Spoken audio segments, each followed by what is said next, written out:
میں اس مسابقے کے 10ویں اور آخری شریک اسد اللہ کو دعوت دوں گا درجہ اولیٰ سے کہ وہ تشریف لائیں۔ المجموعۃ الاولیٰ،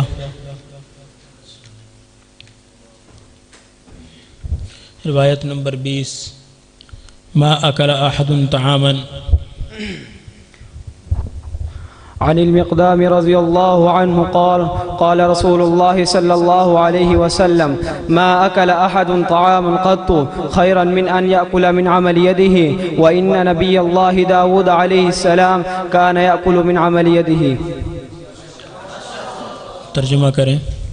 حضرت مقدام رضی اللہ عنہ سے روایت ہے، وہ فرماتے ہیں کہ رسول اللہ صلی اللہ علیہ وسلم نے فرمایا کسی آدمی نے نہیں کھایا اس کھانے سے بہتر جو خود اپنے ہاتھ سے کما کر کھائے، اور اللہ کے نبی حضرت داؤد علیہ السلام خود اپنے ہاتھ سے کما کر کھایا کرتے تھے۔ المجموعۃ الاولیٰ صفحہ نمبر 4، روایت نمبر 13۔ حضرت عبداللہ بن عمر بن عاص رضی اللہ تعالی عنہ سے جو اذان کے متعلق روایت ہے وہ سنائیں۔ عن عبد الله بن عمرو بن العاص رضي الله عنه أنه سمع النبي صلى الله عليه وسلم إذا سمعتم المؤذن فقولوا مثل ما يقول ثم صلوا علي فإنه من صلى علي صلاة صلى الله عليه بها 10 ثم سلوا الله لي الوسيلة فإنها منزلة في الجنة لا تنبغي إلا لعبد من عباد الله وأرجو أن أكون أنا هو فمن سأل لي الوسيلة حلت له الشفاعة۔ ترجمہ سنائیں۔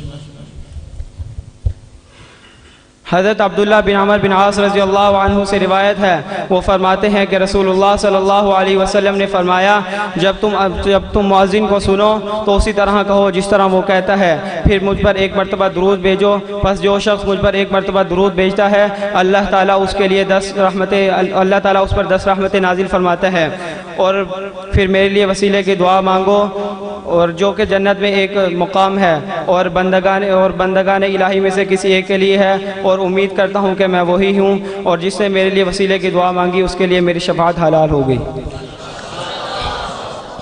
مخرج بتائیں کتاب۔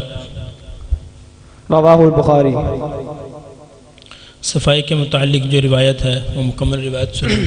عن ابی مالک الاشعری رضی اللہ عنہ قال قال رسول اللہ صلی اللہ علیہ وسلم الطہور شطر الایمان والحمد للہ تملأ المیزان وسبحان اللہ والحمد للہ تملأان ما بین السماوات والارض والصلاة نور والصدقة برہان والصبر ضیاء والقرآن حجة لك او علیک كل الناس یغدو فبایع نفسه فمعتقها او موبقها۔ رواہ مسلم۔